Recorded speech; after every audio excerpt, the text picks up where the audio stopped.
Hello and good morning बच्चों।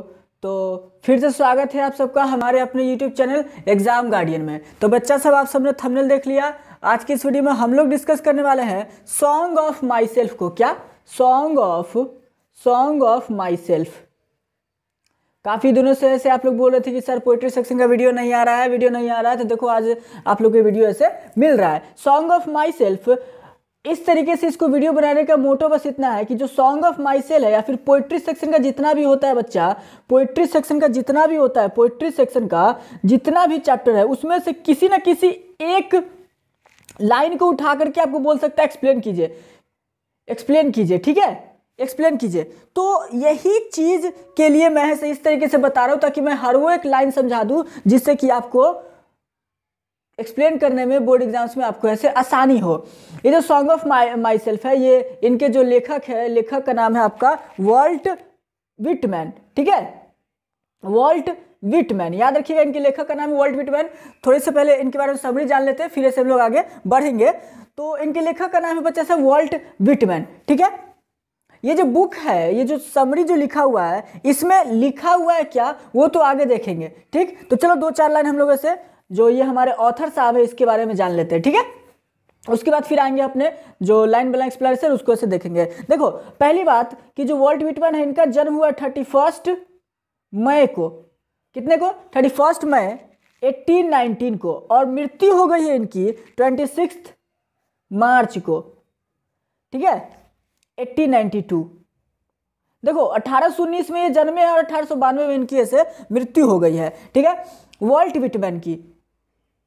ध्यान से देखते रहिएगा, कहीं भी ऐसे दिमाग भंग मत कीजिएगा। और ऐसे इस चैप्टर से एक आपका स्टेटमेंट पूछा जा सकता है कि इस लाइन को से आप ऐसे एक्सप्लेन कर दो, तो जिसके लिए ध्यान से देखिएगा, ठीक है। इनका जो जन्म हुआ है वो तो 31 मई 1819 को हुआ है, इनकी मृत्यु है 26 मार्च 1892 को। इनका जन्म हुआ है वेस्ट हिल्स ऑफ न्यूयॉर्क में। कहाँ जन्म हुआ था देख लो, यहाँ देख लो आप, जन्म हुआ है यहाँ वेस्ट हिल्स ऑफ न्यूयॉर्क में, ठीक है।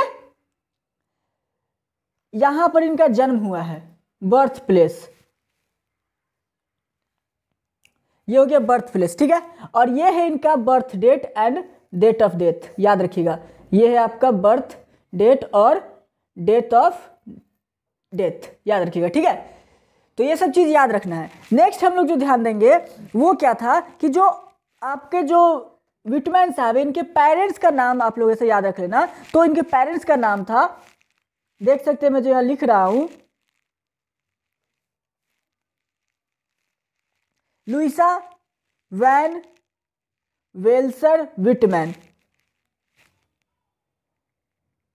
ठीक है। ये इनकी माताश्री थी। और वॉल्टर विटमैन दिख नहीं रहा होगा शायद, यहां देख सकते हैं, वॉल्टर विटमैन इनके पिताश्री थे, ठीक है। ये हो गए मदर, ये हो गए फादर, याद रहेगा।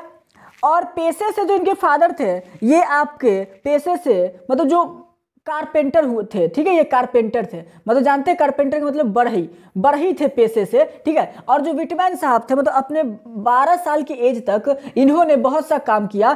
क्या क्या काम किया? तो देखो टीचर की तरह से काम किया है, ठीक, टीचर की तरह काम किया, वॉलंटियर की तरह काम किया, ठीक है,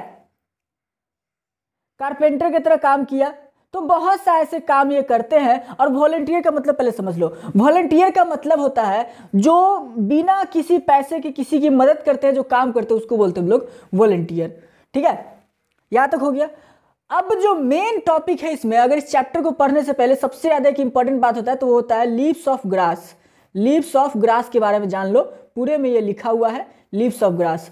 तो ये leaves of grass collection of poetry है, ठीक है, कलेक्शन ऑफ पोएट्री है। किसका? तो ये वॉल्ट विटमैन का कलेक्शन ऑफ पोएट्री है, ठीक है, वॉल्ट विटमैन का। और ये जो इनका फर्स्ट जो पब्लिकेशन आया था, फर्स्ट जो इन्होंने पब्लिश किया था, अपना फर्स्ट एडिशन 1855 में इसको ऐसे पब्लिश किया था। और इसमें केवल और केवल 12 पोएम्स थे। लेकिन ये पब्लिश करने में इनको काफ़ी ज़्यादा दिक्कत आया था, पब्लिशर्स इसको नहीं मिल रहा था, बहुत दिक्कत हुआ था। और ऐसा इनके साथ ऐसा हुआ कि इनको अमेरिका में पहचान नहीं मिला मृत्यु तक। जब इनकी मृत्यु हो गई तब जाकर के इनके अमेरिका में कुछ पहचान बना, वरना इनको जब ये जिंदा थे तब तक इन्हें कोई नहीं जानता था। ठीक है, 1855 में सिर्फ 12 पोएम थे और 1892 जाते जाते 1892 में 400 पोएम्स ऐसे लीव्स ऑफ ग्रास ने ऐसे कंटेन कर लिए और ये पब्लिश किया गया। ठीक है, तो यही सब था पूरा का पूरा ऑथर के बारे में, कितना कष्ट सहते हैं। फिर उसके बाद लोग चैप्टर देखेंगे। चैप्टर में वो बताते हैं कि कैसे मैं खुद को ऐसे एंजॉय करता हूँ, कैसे मैं खुश रहता हूँ, वही सब चीज़ें बताते हैं। बहुत सारे तो मुसीबतों का ऐसे सामना किया लेकिन फिर भी कैसे खुश रहते हैं, इतना सब वो बताते हैं। अगर ये ध्यान में रहा तो 1 नंबर का जितना भी ऑब्जेक्टिव आएगा आपका इस चैप्टर से सब बन जाएगा। ठीक है, कैसे कि song of my self poetry section का जो आपका एक्सप्लेनेशन होता है, इनके लेखक का नाम वॉल्ट विटमैन था। इनका जन्म हुआ 31 मई 1819 को और मृत्यु हो गई 26 मार्च 1892 को। ठीक है, इनके जो बर्थ प्लेस है वो है वेस्ट हिल्स ऑफ न्यूयॉर्क। उसके बाद इनके माता का नाम है लुइस वैन वर्सल विटमैन और उसके बाद है वेल्सर विटमैन। उसके बाद है इनके फादर का नाम है वॉल्टर विटमैन। ठीक है, जो कि पेशे से कारपेंटर थे। उसके बाद हमने देखा एक मेन टॉपिक कि ये लीव्स ऑफ ग्रास क्या है। तो leaves of grass collection of poetry था वॉल्ट विटमैन का, जो कि फर्स्ट पब्लिकेशन 1855 में हुआ 12 पोएम्स के साथ और लास्ट पब्लिकेशन 1892 में जो कि 400 पोएम्स के साथ किया गया है। तो बच्चा सब चलिए वीडियो को अब स्टार्ट करते हैं, लाइन बाय लाइन एक्सप्लेन करते हैं। Let's start. वीडियो पसंद आए तो लाइक कर देना, दोस्तों के साथ शेयर करना और चैनल पर नया हो तो सब्सक्राइब कर लेना। तो चलिए वीडियो को स्टार्ट करते हैं। ठीक है, लेट्स स्टार्टेड। अब ये उतना कुछ मुझे समझाने की जरूरत नहीं पड़ेगी क्योंकि आपने उतना कुछ ऐसे इसमें देख लिया। जो मैंने बताया वही चीज़ इसमें लिखा हुआ है। अब इसको मैं पढ़ देता हूँ। ठीक है, तेजी से पढ़ूंगा, आप देख लेना।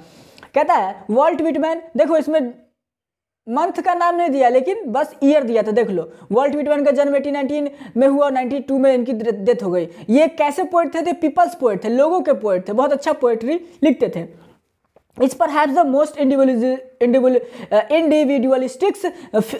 literary figure that America has ever produced। और ऐसा इनके तरह जो लिटरेचर का जो बोला जैसा कि महारथी शायद कभी कोई ऐसे अमेरिका ने प्रोड्यूस किया होगा, क्योंकि बहुत अच्छे लेखककार थे लेकिन फिर भी इनकी कोई पहचान नहीं थी, इनके टैलेंट को कोई नहीं पहचान पाया था।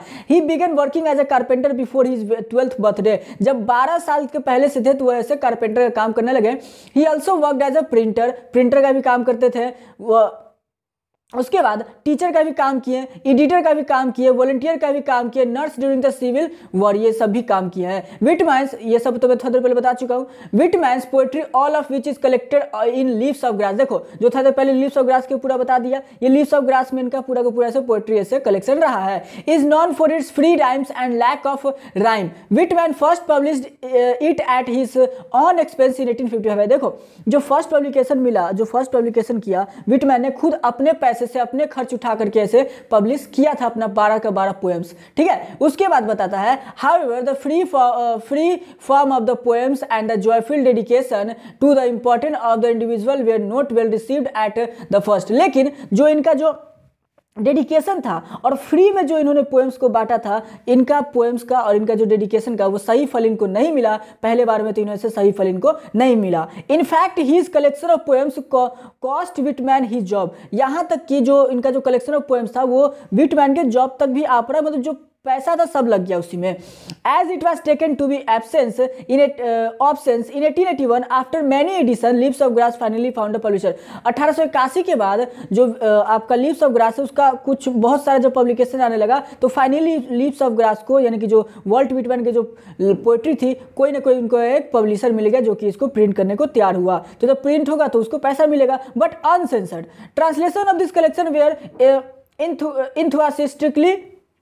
इंथुआसियास्टिकली सॉरी इसको मैं बोलने में थोड़ा सा लड़खड़ा जा रहा हूँ। चलो, इंथुआसियास्टिकली, ठीक है, received in Europe but Whitman remain relatively unappreciated in America. देखो पब्लिश तो हो गया लेकिन अभी तक अमेरिका में अप्रिसिएट नहीं किया गया, अनएप्रिसिएटेड था अमेरिका में Walt Whitman. It was only after his death. और कब इनकी पहचान हुई, कब इनको सराहना किया गया, जब ये इनकी मृत्यु हो गई तब। That he could win appreciation America for his original and innovative expression of America individualism. और आखिर में जब उनकी मृत्यु हो गई तब जाकर के वो अमेरिका के इंडिविजुअलिज्म के तरफ तौर पर ऐसे वो खड़े हुए और उनको ऐसे मान्यता मिला और ऐसे वो क्या किए तो उनको सही मतलब कि बोला जाए तो सम्मान मिला। जब वो मर गए तब जिंदा थे तब तक उन्हें से कोई नहीं पूछा, कुछ नहीं पूछा गया कि हाँ क्या है नहीं है। और 1855 में उनका ऐसे लीव्स ऑफ ग्रास जो मुख्य और जो महत्वपूर्ण काम में से एक लीव्स ऑफ ग्रास और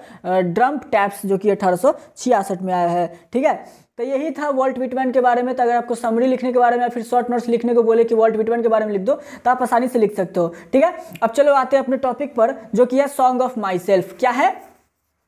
सॉन्ग ऑफ माई सेल्फ है, आप देख सकते हो आप अपने स्क्रीन पर। चलो, तो यही चीज हम लोग को पढ़ना था। तो कहता है सॉन्ग ऑफ माई सेल्फ, ध्यान से देखना। सॉन्ग ऑफ माई सेल्फ, ये सॉन्ग ऑफ माई सेल्फ कहता ही है मैं खुद में लीन हूँ, मैं खुद से खुश हूँ, मैं दूसरे पर आश्रित नहीं हूँ, मैं अपने आप को एंजॉय करता हूँ।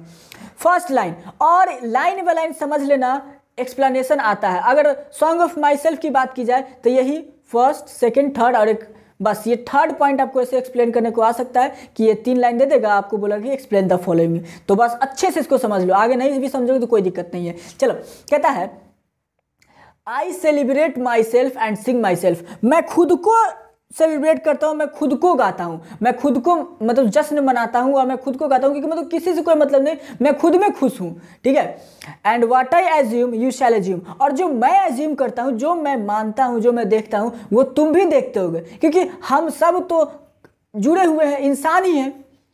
तो फिर से देख लीजिए, कहता है आई सेलिब्रेट माई सेल्फ, मैं खुद को एंजॉय करता हूँ, एंड सिंग माई सेल्फ, मैं खुद को गाता हूँ, and what I assume you shall assume, और जो मैं एज्यूम करता हूँ, जो मैं खुद देखता हूँ शायद वो तुम भी देखते होगे।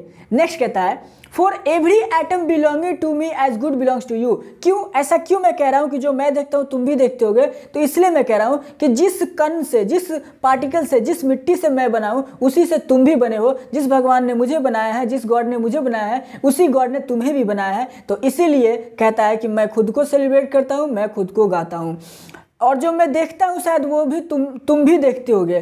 क्यों? क्योंकि हर एक एटम जो हमसे बिलोंग करता है वो बिलोंग शायद तुमसे भी करता होगा।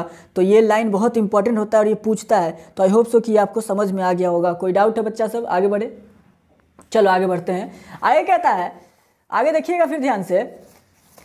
तो आगे आप लोग का बोलता है I loaf and invite my soul. देखो, लोफ का मतलब होता है वॉन्डर, भटकना।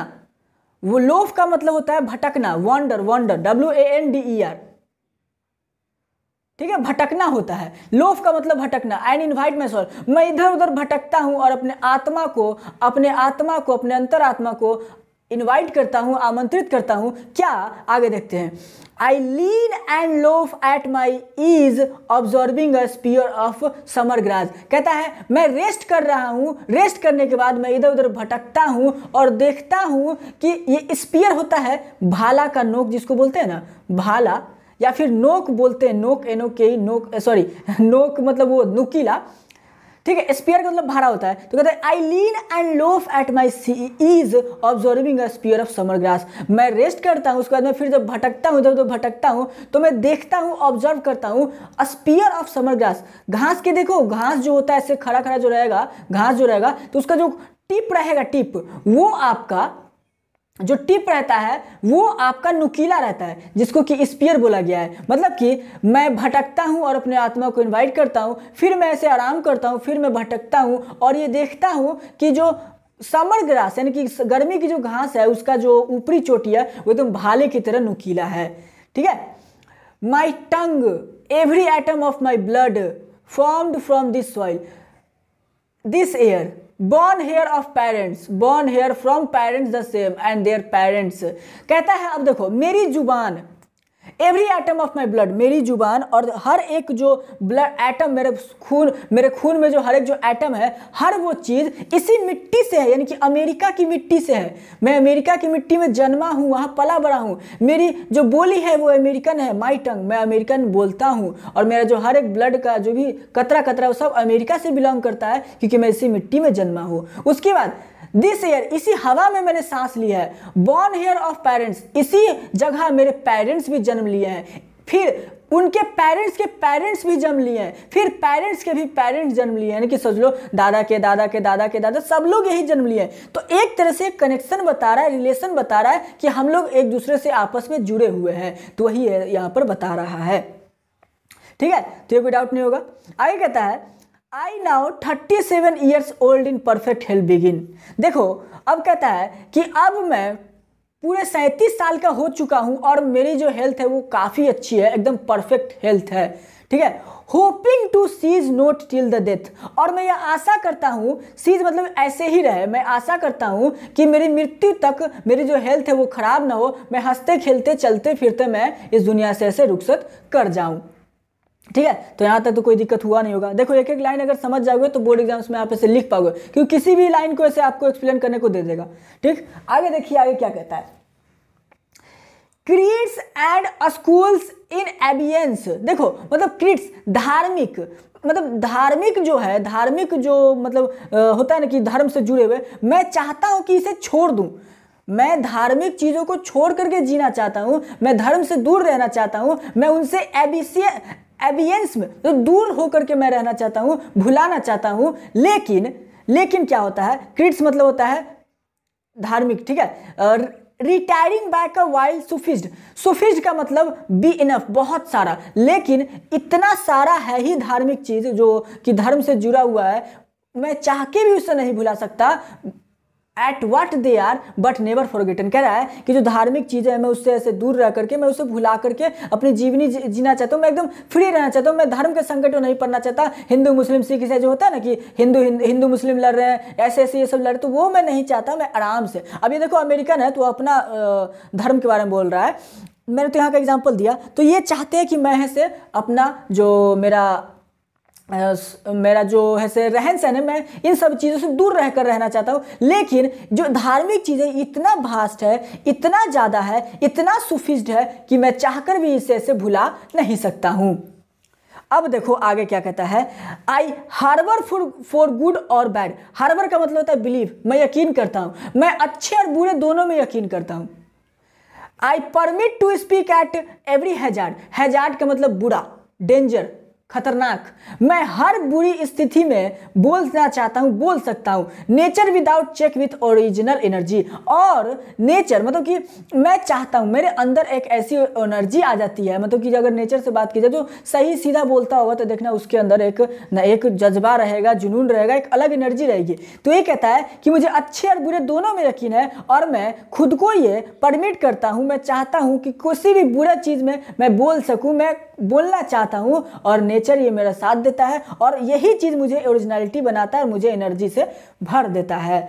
तो यही बताया बच्चा इस पूरे चैप्टर में कि जो आपका जो पोएट है, जो लेखक है, ऑथर है, वो अपने आप को ऐसे खूब इंजॉय करता है, वो किसी दूसरे से कंपेयर नहीं करता, खुद को खूब इंजॉय करता है, खूब मस्ती करता है, खेलता है, कूदता है, मतलब सब कुछ काम करता है, क्योंकि बचपन में उसने बहुत से कष्ट सहे हैं। अभी बड़ा होकर के अभी थोड़ा सा और भी जब थोड़ा बड़े भी हुए तो उनका देख सकते हैं कि पब्लिकेशन कितना ज़्यादा उनको दिक्कत हुआ, यहाँ तक कि उनकी मृत्यु के बाद उन्हें जाकर के ऐसे अमेरिका में पहचान मिली। तो यही सब चीज़ बताते हुए लेखक कहते हैं कि खुद में खुश रहो, दूसरों के भरोसे क्या रहना, खुद में जो मजा है वो दूसरों में कहा, दूसरों के साथ खुश ना रह पाओगे। तो बच्चा सब यही था पूरा का पूरा आपका जो लाइन बाय लाइन एक्सप्लेनेशन था। आई होप कि आपको समझ में आया होगा, ठीक है। बता दूं ये लाइन बाय लाइन